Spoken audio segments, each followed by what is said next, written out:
Boa noite, seguidores, boa noite, amigos, boa noite, família Grace Barra, boa noite, família Grace Barra Bonfim Prêmio, boa noite a todos. Vamos chamando os amigos, tá joia? Para iniciar nossa live top hoje, com Ana Luísa Bezerra, nossa aluna, nossa guerreira da GB Bonfim. Vamos lá, vamos chegando, vamos convidando os amigos. Lembrando que a nossa live tem o apoio, o patrocínio da Medvida Saúde. Vamos lá, vamos chegando, pessoal, vamos convidando. Ana Luísa já entrou, aí, Soninha, já vou lhe convidar para participar, hein? Vamos lá, pessoal, vamos lá, hein?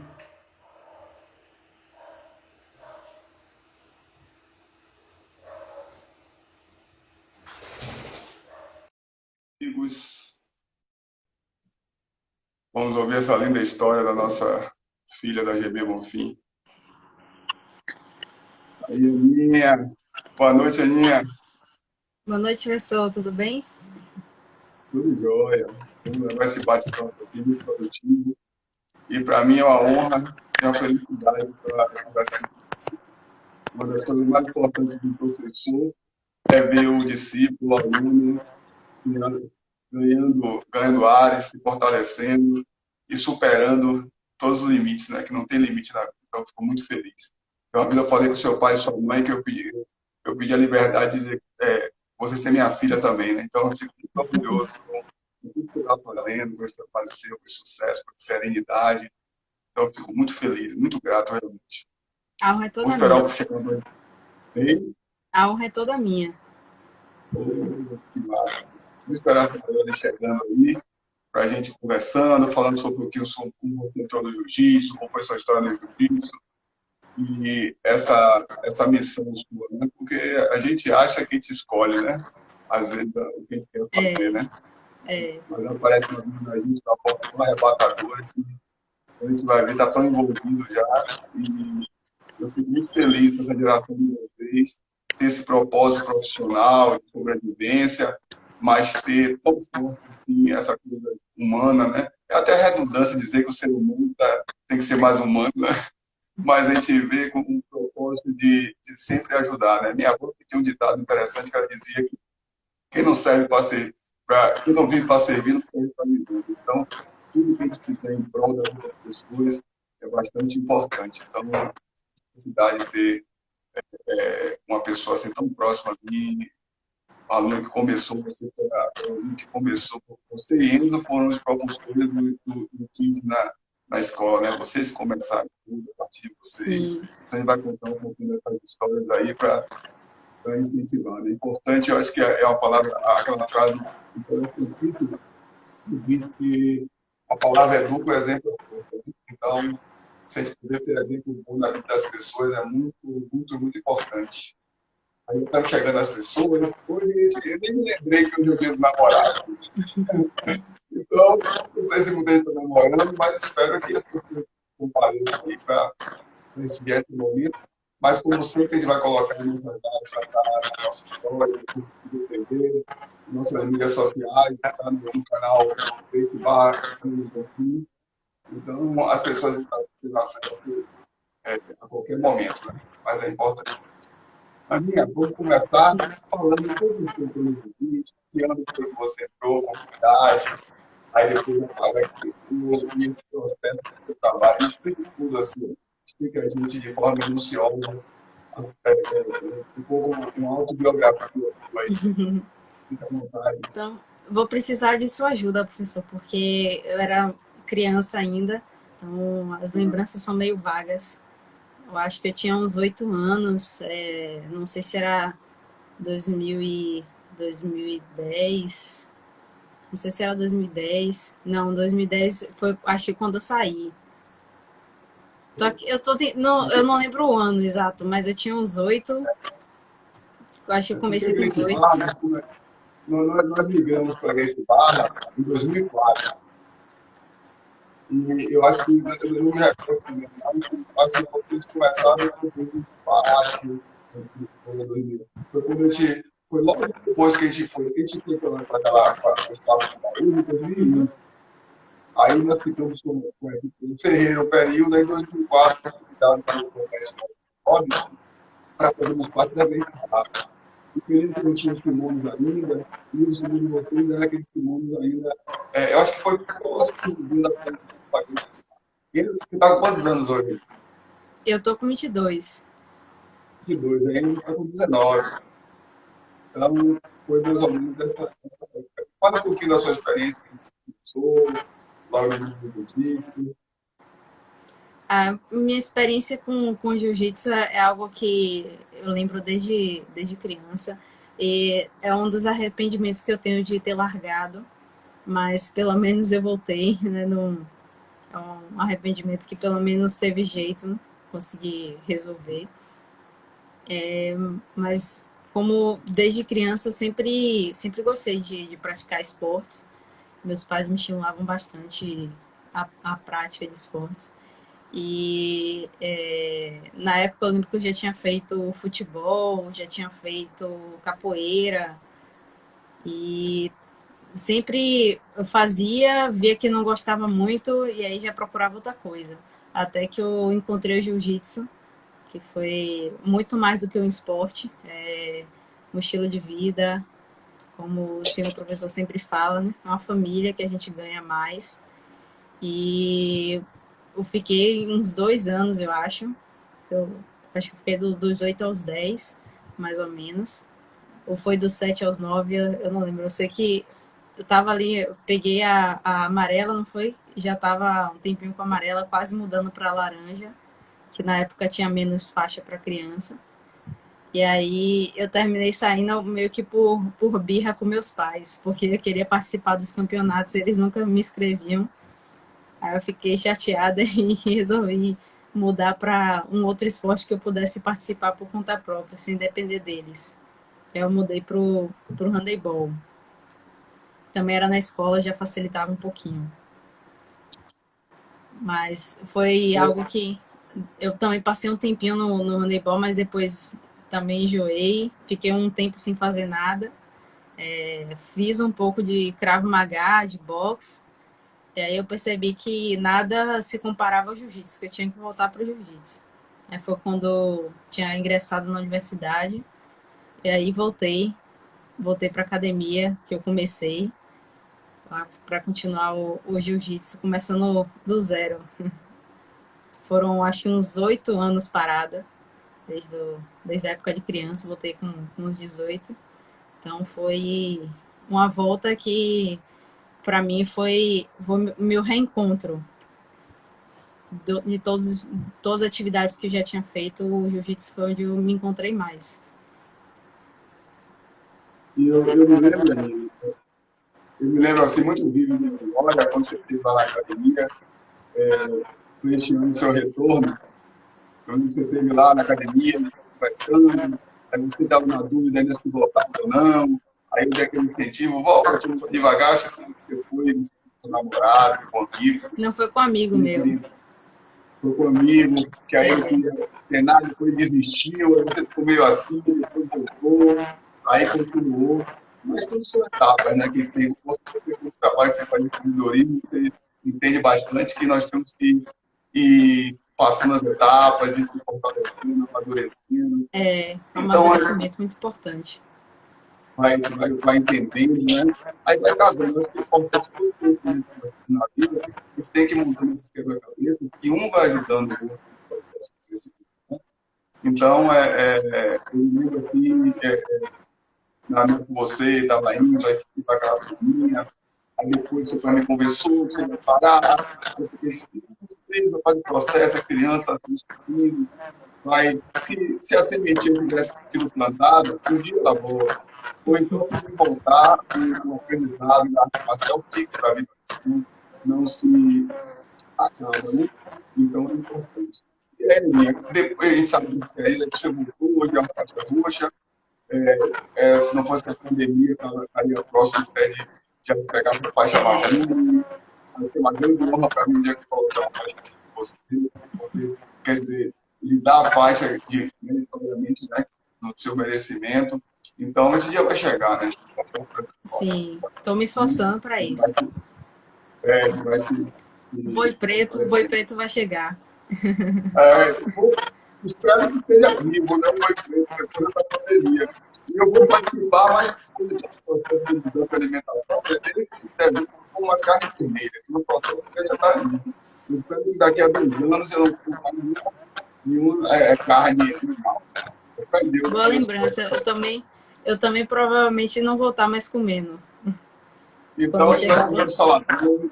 É, Vou fazer um rodízio de salada, um rodízio a gente pode trocar o lugar do rodízio do rodízio. É para isso. incentivar todo mundo também a não comer carne. Isso é o Neto fazendo a travessia aí do boi. Ana também está cuidando da alimentação. A gente vai tentar no rodízio mais de frutas, de vegetais, de alimentação saudável. Vai ter esse rodízio, não se preocupe não. Aí, É, Aninha, agora a, é, fale para gente sobre o seu encontro com a sua missão, com a sua profissão. Quando começou, quando você começou a entender realmente. Aí fale sobre o processo, as dificuldades, fala tudo aí. todas as dificuldades vai precisar, acho que, de um documentário para contar, de uma série. Mas eu comecei com 15 anos.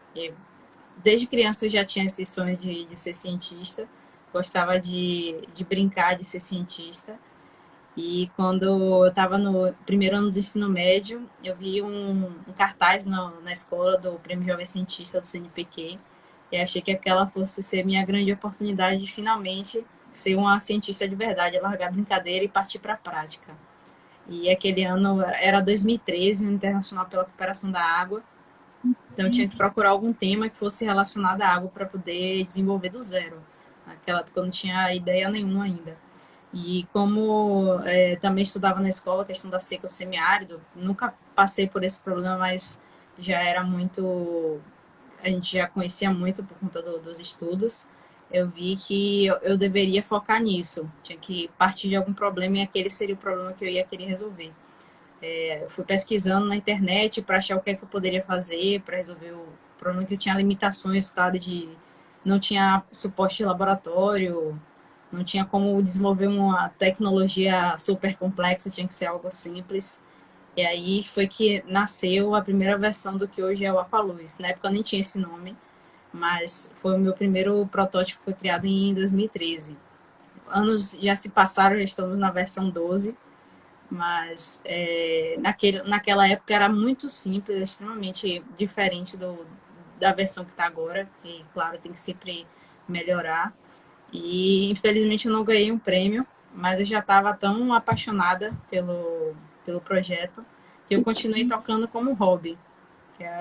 Sempre eu me via no meu tempo livre pensando em como melhorar, em como deixar a tecnologia mais eficiente, mais viável. Ainda não tinha a vivência de campo do que o que eu já tenho hoje, de conhecer as pessoas do semiárido que passam por esse problema. E esse foi uma grande dificuldade que eu tive. Eu não tinha aquela percepção de que para eu desenvolver uma tecnologia eu precisava conhecer a pessoa que precisa, conhecer a dor de fato. Isso foi um aprendizado do empreendedorismo. Na época eu estava sendo só cientista, mas ao passo que eu ingressei na universidade, conheci o mundo do empreendedorismo, eu vi que era muito mais do que aquilo que eu estava pensando. Tinha que sair um pouco de dentro do conforto de casa para poder conhecer vivenciar o problema e desenvolver uma tecnologia que tivesse mais alinhada com aquele problema existente. E é aí que o Aqualuz começou a realmente funcionar, não só do ponto de vista técnico, mas de usabilidade. Que aí já para a versão 7, 8, já estava começando a ter aquela eficiência prática das pessoas se interessarem pelo uso e de funcionar, ser fácil mesmo de usar, até os dias que estão hoje. Naquela mesma época que ingressei na universidade, eu fundei a minha empresa atual, a minha startup, tem um nome em inglês, é Safe Drinking Water for All, que quer dizer água de qualidade para todos, com o intuito justamente de desenvolver outras tecnologias, que é o que eu mais gosto de fazer, é desenvolver tecnologias. A gente já está com outras até, posso contar um pouquinho depois, mas a ideia é que a gente pudesse ter um portfólio para resolver diversos problemas diferentes de água e saneamento, já que apesar de água ser uma coisa só, saneamento ser uma coisa só, é um problema tão complexo que uma solução só não resolve. Então é necessário ter abordagem diferente para cada problema. Esse projeto que você começou, como apareceu para você aqui, de haver esse pensamento de ajuda na mudança de comportamento mundial, a questão de você, através do seu conhecimento, você mudar, ajudar a mudar a vida das pessoas. Qual é que veio primeiro? O empreendedorismo pensando na profissão ou você conseguiu casar bem isso? Já tinha uma oportunidade para o seu pensamento dessa Eu nem conhecia o empreendedorismo, eu meio que fui me tornando, sem saber, uma empreendedora. O meu sonho era de ser cientista, eu não tinha visualizado ainda a possibilidade de ser empreendedora. Eu tinha aquele sonho de criança de inventar a cura do câncer, descobrir a cura de várias doenças que são difíceis. Eu tinha aquele sonho mesmo de ser uma grande pesquisadora, fazer doutorado, pós-doutorado, seguir a carreira acadêmica. Mas quando eu entrei na universidade e vi o empreendedorismo como possibilidade, meus sonhos terminaram mudando. E, claro, eu não estou desligando a possibilidade de investir na carreira acadêmica, que eu acho super importante, mas no momento a parte do empreendedorismo está falando um pouco mais alto, está tomando muito do meu tempo e eu não consigo mais, nesse momento, não consigo voltar para a carreira acadêmica. Nesse processo de aprendizado, você acha, assim, percentualmente, essa formação acadêmica pesaria muito na melhoria, no empenho? Você acha que você sente falta de ter um fortalecimento maior do crescimento acadêmico para você compreender melhor? Ou é uma coisa que você quer fazer realmente, mas esse processo que você está tendo com o desenvolvimento, a bagagem que você está adquirindo, já não é suficiente, mas já consegue virar essa engrenagem, legal? Sim, não. No empreendedorismo em geral, cada área de atuação vai depender. Tem pessoas que nem precisam para atuar, nem precisa de nenhum currículo acadêmico nem nada, mas para minha área específica é sempre bom ter esse conhecimento na área, mas não isenta de buscar por conta própria. E além disso, a gente trabalha fazendo parceria com outros estudantes e eles ficam inseridos na academia. A gente tem pessoas fazendo TCC, tese de mestrado, tese de doutorado sobre o Alcaluz, e isso termina contribuindo bastante e dando aquele suporte. Apesar de eu não estar inserida na academia, tem pessoas na equipe que estão fazendo essa colaboração que é extremamente fundamental quando se fala de um trabalho envolvendo saúde, envolvendo a tecnologia que é física, que tem essa intenção de dar acesso à água. É essencial que a parte de pesquisa e desenvolvimento, a parte acadêmica, esteja muito forte. E eu até faria mestrado se não tivesse uma carga horária de aulas necessárias, tivesse que fazer prova, estudar para prova, e aí eu meio que teria que desprender um pouco do tempo que eu estaria investindo na execução do negócio, botar em prática e escalar para fazer essa outra parte. Eu senti esse peso muito na própria faculdade. Como eu comecei a empresa desde o meu primeiro semestre de graduação, desde o início eu já estava sentindo essa dor de estudar e empreender ao mesmo tempo. Aí corri para me formei um semestre antes do que meus colegas, justamente para conseguir dedicar, porque eu tenho certeza que se eu tivesse parado mais um semestre, já teria ou não teria me formado, ou teria que ficar pegando de uma em uma matéria, porque, como o senhor mesmo sabe, a quantidade de viagens que eu faço. Na época do meu último semestre da faculdade, eu fiquei um mês fora, e os professores ficam super chateados quando você começa a faltar matéria, faltar prova. E eu tinha que correr para terminar o mais rápido possível, que ele já estava vendo que isso seria um problema. E hoje eu tenho certeza que foi a melhor escolha que eu fiz, terminar a graduação e já não engatar em um mestrado, que quando eu ingressei, minha vontade era engatar direto no mestrado, doutorado e fazer o PhD. Mas eu acho que eu tomei a melhor decisão, porque agora eu consigo dedicar completamente a STW, consigo viajar de uma forma mais tranquila, sem ficar preocupada, vou perder aula, vou perder prova. E eu acho que a gente está crescendo muito mais rápido por conta disso também. Aninha, a sua experiência, o que é que você acha? A formação acadêmica, ela está bem sincronizada hoje com a prática? O que você, na sua área, você viu na faculdade, tem uma conexão direta com o que está sendo prática? E hoje, sua equipe está em torno de quantas pessoas? O que o trabalho de vocês já atingiu a nível de estados, municípios, países, continentes? Como é que está esse trabalho seu e o reconhecimento dele? Então, a primeira pergunta. Hoje a gente tem essa parte. Eu vejo muito do que eu aprendi na faculdade, abriu muito minha mente de como desenvolver uma pesquisa, todas as etapas necessárias, tudo aquilo que. Travou. Foi, deu uma travadinha. Voltou normal. Voltei?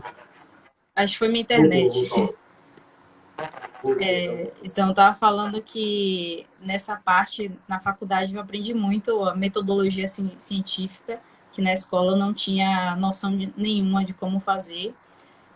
Também, como eu sou formada em biotecnologia, e essa é uma área extremamente criativa para estimular as pessoas a desenvolverem coisas novas.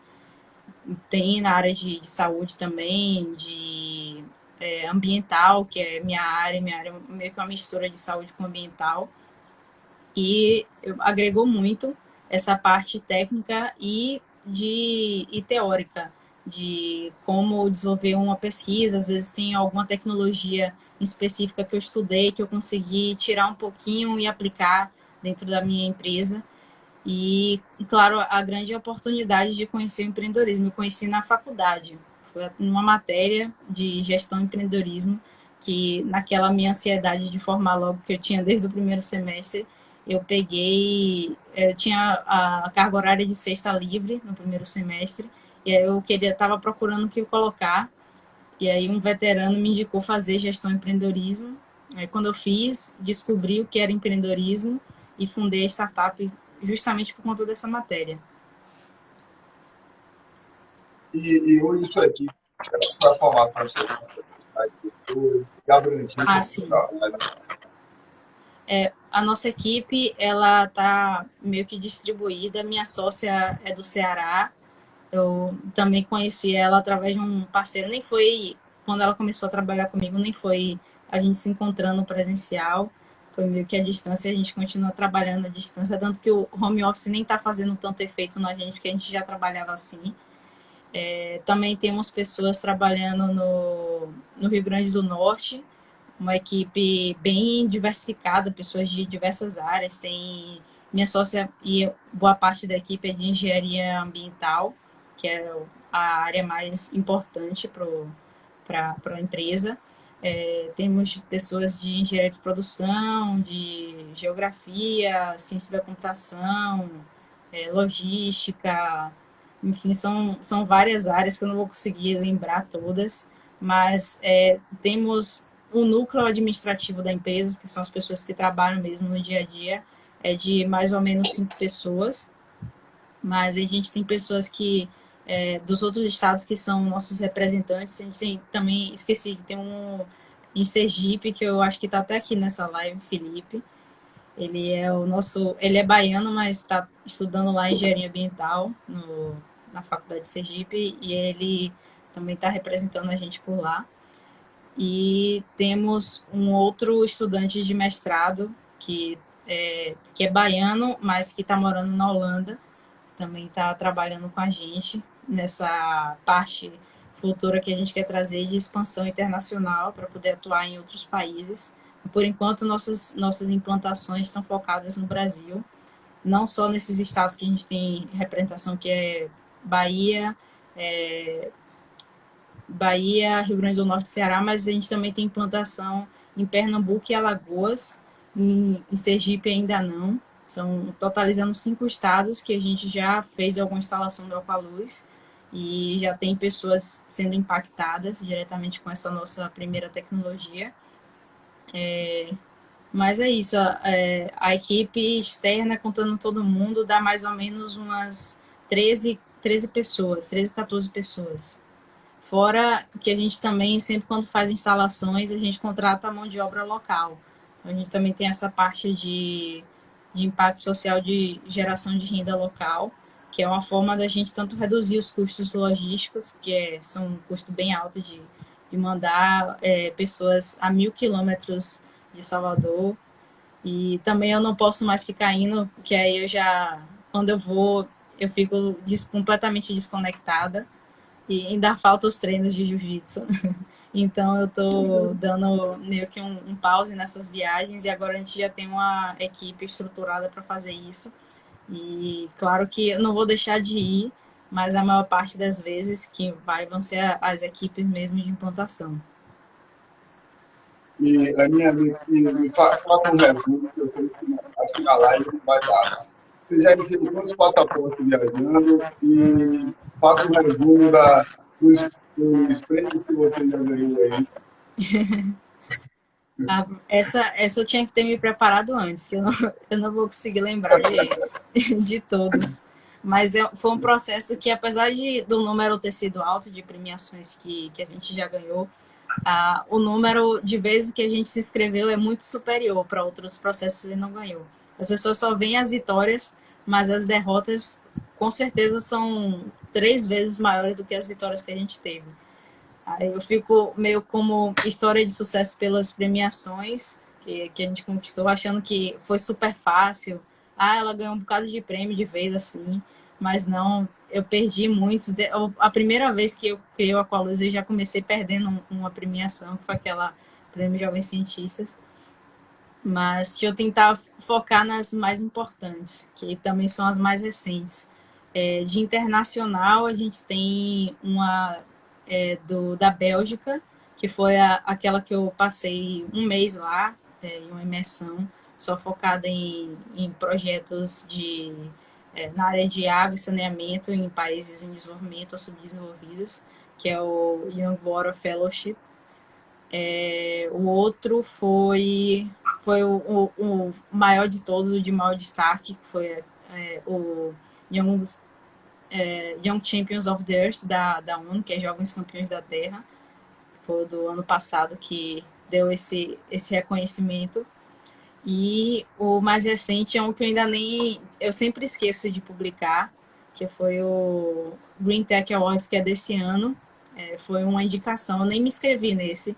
Eles pegaram, pela premiação da ONU, que eu ganhei um grande destaque internacional, eles botaram para selecionar os maiores perfis de jovens de destaque na área de sustentabilidade.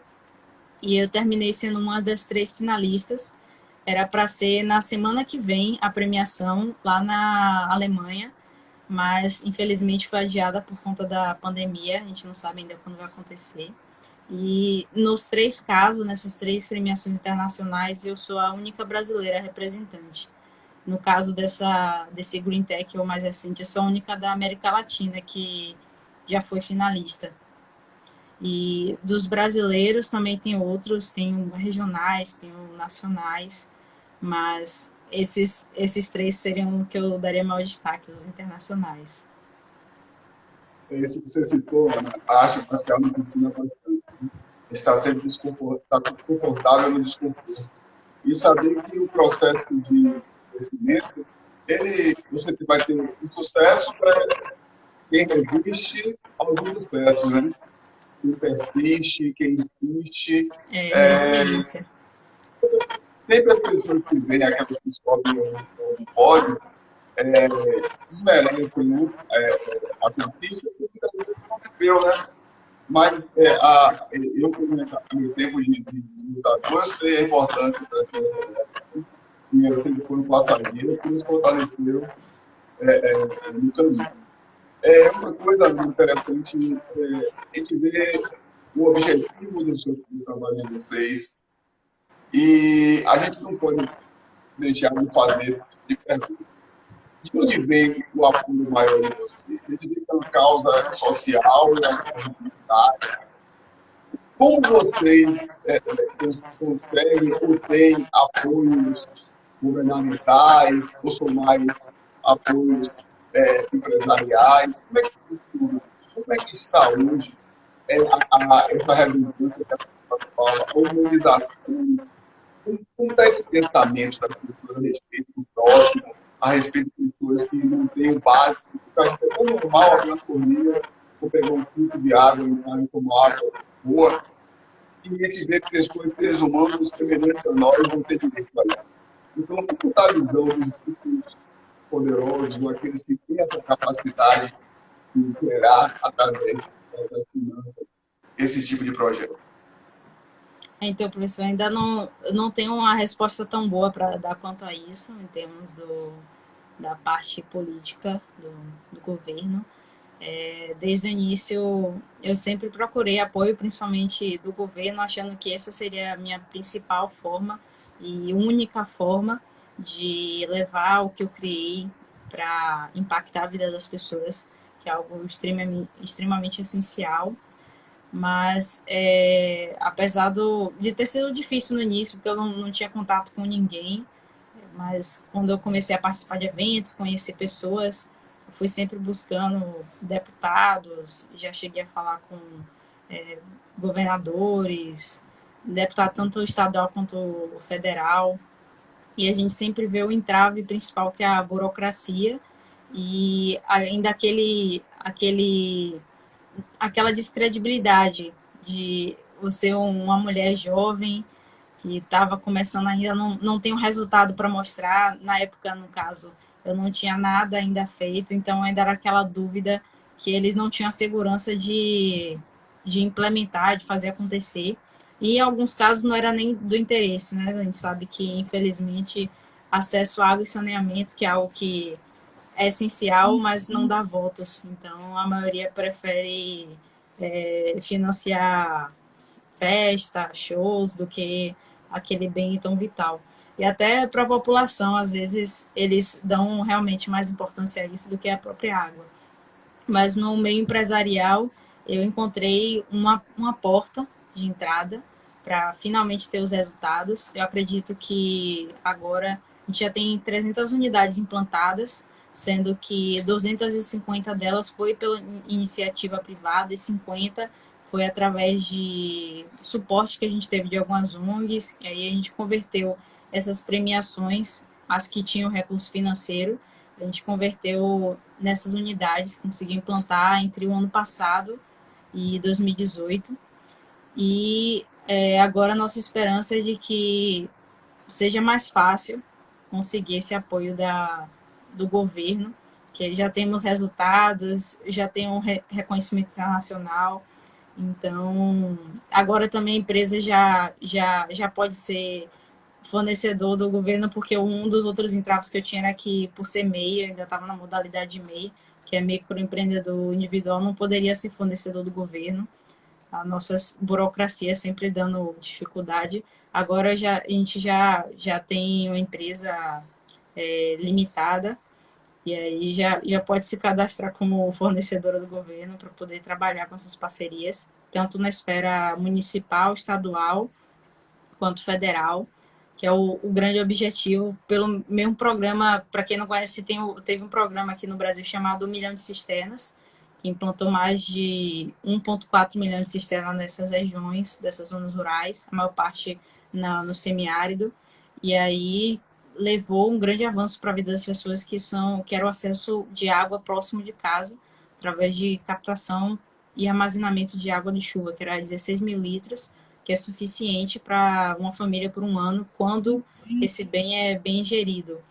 E depois de Claro que esse foi um grande avanço, mas ainda faltava a parte de acesso à água potável, de garantir que essa água era, é, era boa para o consumo. Então, a expectativa que a gente tem é que o governo enxergue no Aqualuz como essa ferramenta de levar água potável para as pessoas e a gente consiga difundir essa tecnologia junto com as cisternas existentes e também implantar em conjunto como um combo, como um kit, nas cisternas que ainda vão ser implantadas. Você me fez relembrar uma coisa agora. Eu estava ainda no Instituto de Educação Física, meu tio coordenava o projeto Rondon. Eu fui com uma equipe multifuncional de estudantes, né, para o interior próximo aqui da Bahia. E, assim, é uma coisa que marcou muito na minha profissão. Eu tive uma realidade que nunca tinha vivido. Uma coisa próxima de Salvador, uma cidade que acho que tem 50 e poucos de Salvador.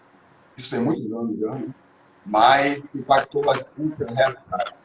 Então, eu vejo você nessa itinerância, nesses lugares, e muitas vezes nos faz até não acreditar que um ser humano como a gente vive certas situações, né? E que não tem essa sensibilidade. As pessoas que têm poder, infelizmente, não têm essa sensibilidade de modificar isso. Se não vê nem como uma obrigação, acho que quando fala da saúde humana ou animal ou natureza, eu acho que as burocracias deveriam ser abolidas, porque é um bem muito maior. E você falando sobre as situações, né? Não acreditar no jovem, é porque é jovem, não tem projeto ainda, não tem coisa firmada. Então a gente vê que muitas vezes quer o bolo pronto, né? Ninguém quer juntar a mão na massa para conseguir, já quer dar o bolo pronto para só colocar no bolo, que realmente o bolo é gostoso. Então a gente vê essa dificuldade em todos os aspectos. Principalmente, não vamos adentrar, e nós estamos cansados de saber a situação assim, em relação à política, né? Mas a gente tem que falar de uma forma inclusiva. Né? A gente não tem um projeto, ainda mais projeto como você tem, não tem como não funcionar sem ter esse parâmetro, né? Porque para você tornar isso, na minha visão, teria que ser uma coisa normal. Todas as pessoas têm acesso. Sim. Tem isso nas leis, tem na Constituição, mas a gente vê na prática o utilizando isso. Então, essa igualdade, eu vejo muito a palavra do mestre Carlos, para todos. Né? E, não importa, nós estamos tentando os lugares mais democráticos. Lá não tem a raça humana, independente do credo, independente da razão social, todas as pessoas têm acesso à hierarquia meritória, e não é depreciativa. A gente aprende que faixa preta é aquele que serve mais, porque tem mais conhecimento, tem mais capacidade. E a gente tenta, através de muito feliz, muito esperançoso, otimista, em pessoas como você, com esse desprendimento. Eu sei que essa geração jovem, a sua, tem um papel muito importante na sociedade, de ajudar realmente a nosso planeta a mudar de padrão vibratório, de mudar de comportamento. Todas as situações que estão passando, a gente tem que ser otimista, resiliente e entender que de toda essa tempestade vem a mudança. Algumas pessoas vão ser tocadas, vai ter um padrão diferente, vai ter essa modificação. Aninha, você, esse projeto hoje de vocês, ele está com foco maior no país, mas você tem outros projetos também na área de segurança. Eu conheci você no Instagram, eu falo de outros assuntos relativos à natureza.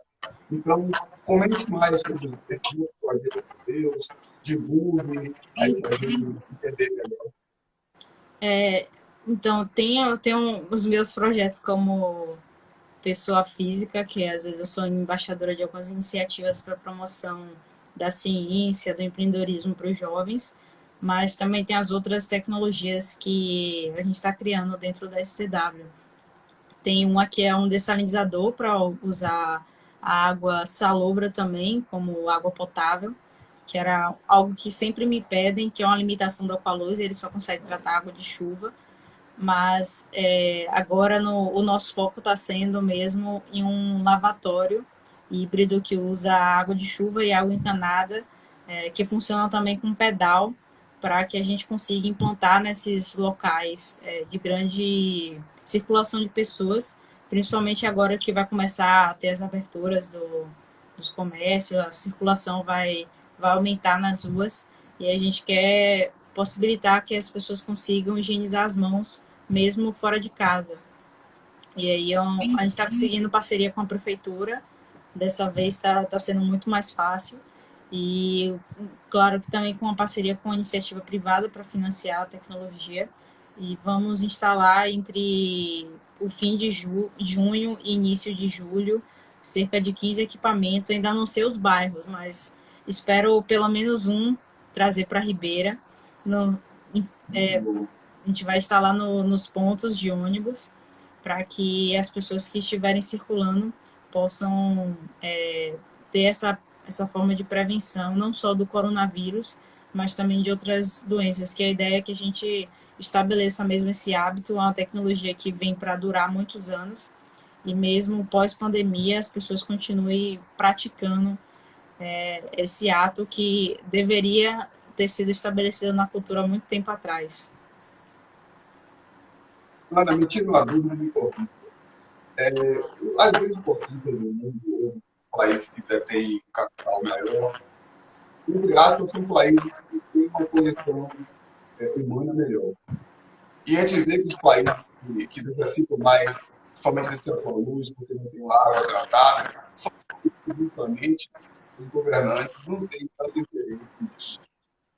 Como se consegue esse projeto? Eu fico assim na minha mente, como esse projeto sabendo que tem que chegar nesses lugares que estão falando, por exemplo, na África, no próprio semiárido brasileiro, que a gente sabe que isso é milenar, é muito tempo que isso ocorre, a gente não vê mudança.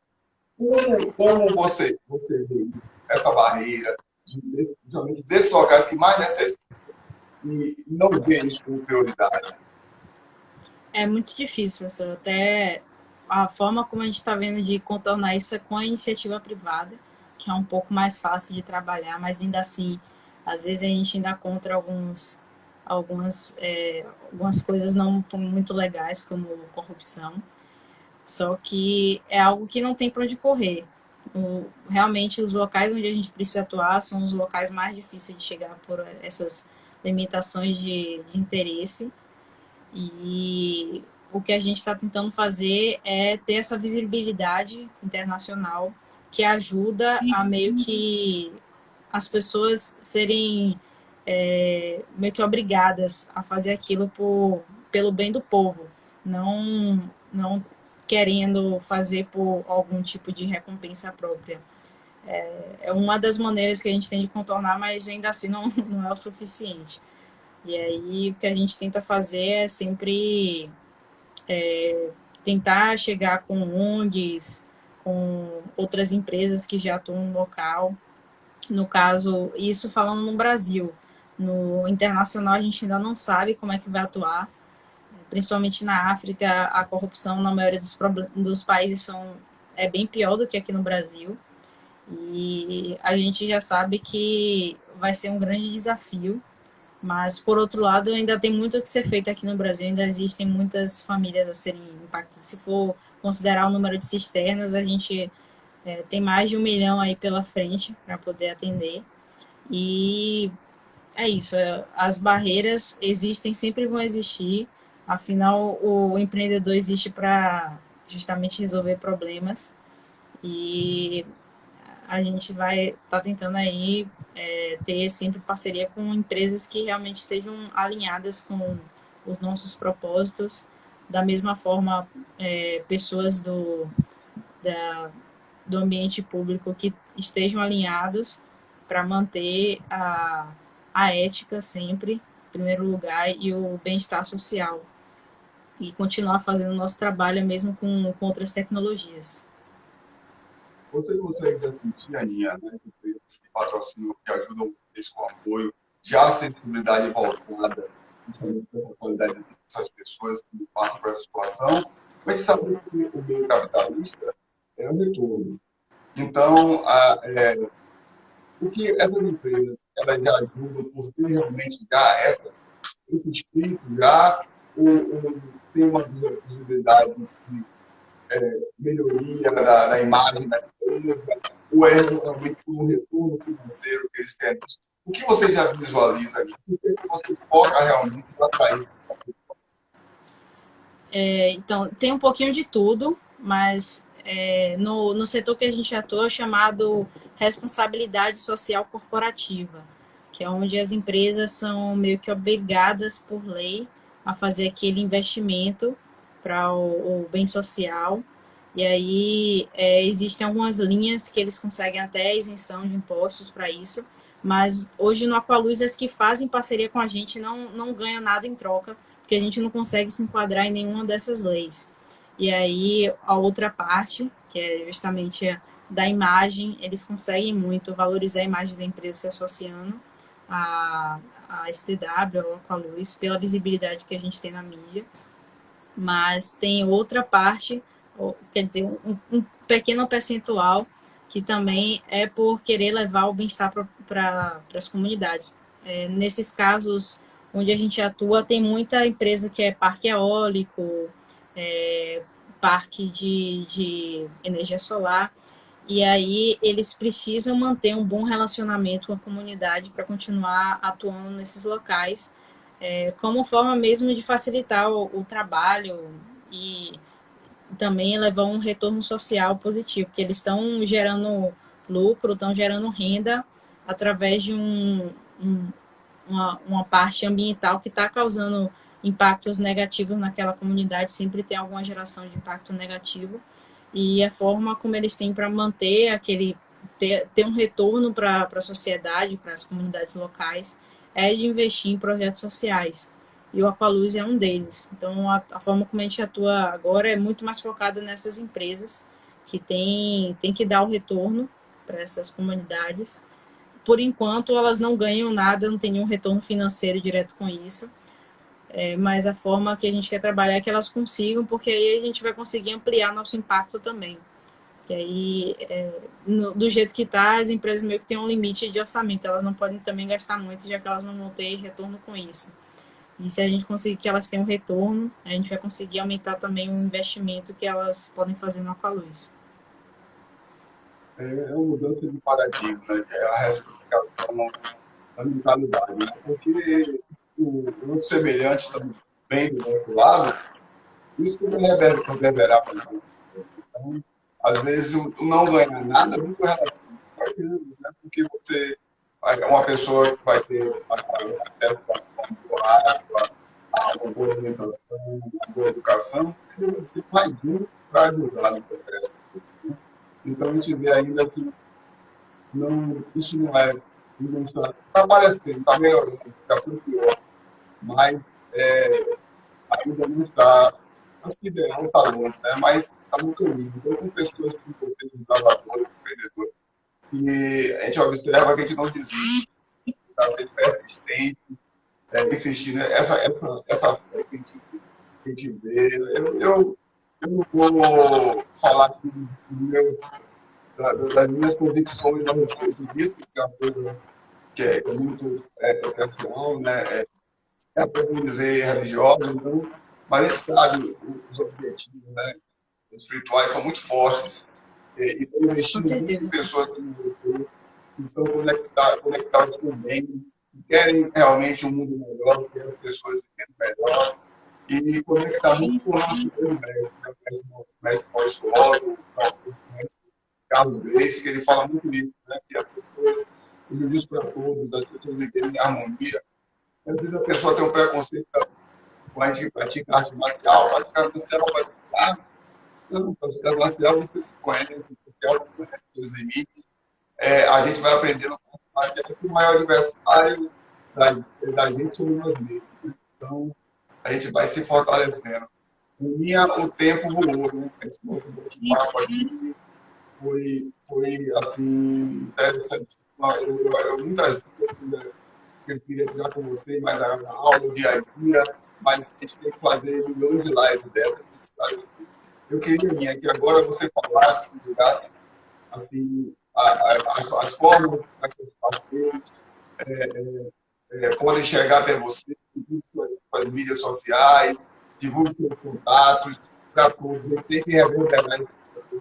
Todos estão assistindo, que divulguem, que falem isso. Eu acho que o mal tem que ser, não pode dar embora, mas as coisas boas têm que dar embora, tem que reverberar e fortalecer. Fica à vontade, Aninha. Você tem 5 minutos aí. Não, porque isso foi um imenso prazer poder conversar. Realmente, durante as aulas, eu também sou extremamente tímida. Eu meio que incorporo outra pessoa para fazer essas lives e em todos os eventos e entrevistas que eu dou, eu incorporo uma outra personalidade. Foi algo que eu tive que desenvolver, foi muito difícil, não consegui desenvolver, mas é sempre bom poder conversar. Apesar de não falar muito, eu sempre escuto bastante, me inspiro muito nos ensinamentos do jiu-jitsu, que o senhor fala sempre no fim de toda a aula, aquela parte de conhecimento, de ensinamento é extremamente importante. E para chegar em mim é só mandar um direct no Instagram, qualquer coisa eu consigo responder por lá. Posso passar meu e-mail também por lá, telefone, WhatsApp, que aí dá para quem quiser conversar depois, é só mandar um oi que eu respondo com meus contatos. Às vezes eu demoro um pouquinho de responder, porque as demandas são grandes, mas eu sempre respondo. Mas, Aninha, você está. O universo conspira para o bem. Você sabe que tudo tem um processo, né, de aceitação, de modificação, mas até essas dificuldades para testar, né, a gente para saber se o processo que a gente está ocorrendo vai ser bom mesmo. Né? Mas é importante a gente ter convicção do que faz e ter essa Sim, com sintonia, certeza. sempre aberto. E uma das coisas que eu vejo muito em você é essa serenidade, essa humildade. E você dá um recado, você pode até se achar tímida, mas quando você abre a boca, você dá um recado. E de uma forma simples, e tranquila, humilde. E eu sou muito feliz de ter você como aluna, de ter essa convivência com você. Eu digo que eu aprendo muito mais, eu sou mais aluno do que professor de vocês, eu aprendo muito mais com você. Tantas vivências que eu estou aparecendo, a gente vai entendendo que na vida a gente tem que ser grato, né? Porque se a gente for fazer um balanço a vida nos trouxe de bom, a gente acha que trouxe de ruim, o que tem de bom é muito maior. Então, eu acho que na vida a gente não se reencontra. Então, nós temos grandes reencontros, Com principalmente certeza. naquela família que a gente formou, no nosso tatame, com pessoas que eu tenho assim, um carinho, uma saudade muito grande. Saudade é um sentimento que dói, mas é um sentimento que só tem quem sabe o que é relacionado com pessoas boas, para possibilidades. Eu só tenho a agradecer. Para mim, também, a minha profissão é uma missão. Eu abraço ela de uma forma muito forte, que às vezes, poxa, não quero estar aqui, como está dando, mas aquela coisa bem na gente, você tem um compromisso com isso aí, não desista não. E é isso que eu vejo. Aninha, um beijão no coração, muita saudade, tá certo? Graças a Deus nós temos essa tecnologia para nos aproximar, mas a nossa Sim, energia é muito forte e quem sabe que não é a geografia, não é a parte que afasta a gente. Viu? Dá um beijão ao seu pai, sua mãe, Deus abençoe e continue positivo nesse projeto. A gente vai estar, daqui a algum tempo, vai estar muita alegria e nosso coração vai estar reconfortado. E um beijão, Aninha, obrigado. a minha Até professora, logo, se Deus quiser. beijão. Beijão a todo mundo aí, Tia Beijão. Jaque, Enzo, todo mundo. Valeu, Aninha. Tchau. Tchau, Beijão. tchau.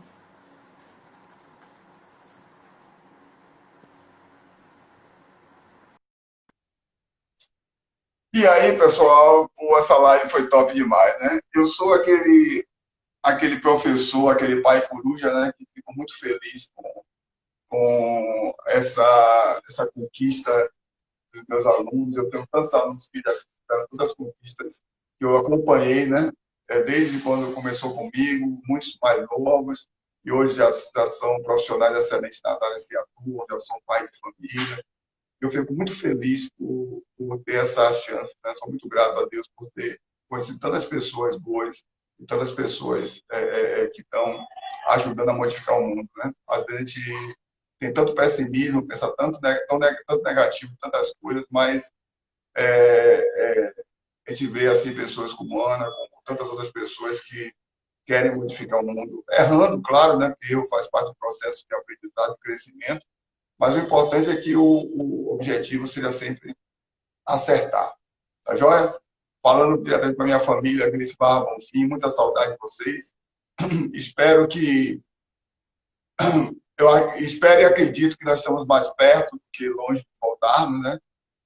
Todo o processo é difícil, mas vai ser bastante meritório. A gente vai voltar. A gente nunca fugiu da dificuldade, dos problemas, a gente sempre enfrentou eles. Por isso ensina a estar confortável no desconforto.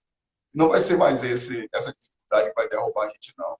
A gente toma a queda, vai para o chão, e no chão a gente é a nossa casa. Então, o chão nunca foi o fim para a gente, sempre foi o começo de tudo. Então, vamos estar fortes para retornar à nossa escola cada vez mais resiliente, mais fraternos, e fortalecendo esse pensamento desse grande visionário, desse grande pai, esse grande mestre, que é o mestre Carlos Gracie Júnior, que através do ensinamento do jiu-jitsu nos faz ser pessoas melhores. Tá joia? Agradecer a Medvida Saúde pela parceria, pelo apoio nessa live, e saio regozijado, feliz de poder, através de pessoas como a Aninha e outras que eu já fiz na live, poder levar pensamentos e ideias e objetivos para melhorar o mundo. Tá joia? Valeu a todos, obrigado a todos pela participação. Lembrando que a nossa live vai estar no nosso story, vai estar no nosso canal. Entre, pessoal, no nosso canal da Gracie Barra Prêmio Bonfim. Vá lá, se inscrevam, toque o sininho, deixe seu comentário, faça o like, ajude a propagar as coisas que nós estamos fazendo na nossa escola. Então, vão lá vocês, divulguem para seus amigos, vão lá, se inscrevam no nosso site, vão lá nas redes sociais, divulguem as nossas lives, fortaleçam a nossa escola. Aqueles que estão mais próximos da gente, que reconhecem o nosso trabalho, que entendem o que faz, é que tem que reverberar isso. Então, o que seria de nós se não fosse as nossas famílias, né? Os núcleos que nós formamos? Então, fortaleça esse trabalho da gente, tá joia? Vamos divulgar para estar mais forte. Tá joia? A próxima, eu vou fazer uma live com o professor Roberto Ventura, domingo, tá certo? Ele me convidou a fazer uma live com ele. E quinta-feira, dia 18, estaremos fazendo uma live com o grão-mestre Maurício Robb, falando da trajetória do Jiu-Jitsu aqui na Bahia, como começou a Federação de Jiu-Jitsu da Bahia, como foi a transição da gente para a Gracie Barra em 2004, todo o processo hoje da Gracie Barra, mais de 900 escolas, o processo de aprendizado, com tudo que hoje a Gracie Barra sai na frente. A Gracie Barra já estava todo o planejamento da gente sobre as aulas, tudo está pronto.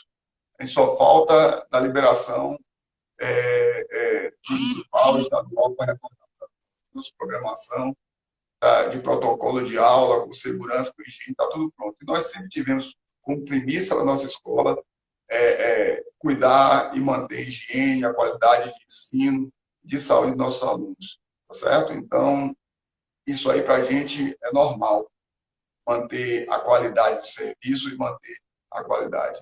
Vamos nos fortalecer, vamos nos unir, daqui a pouco estaremos juntos de novo. Valeu, pessoal, muito obrigado, boa noite a todos, fiquem com Deus. Os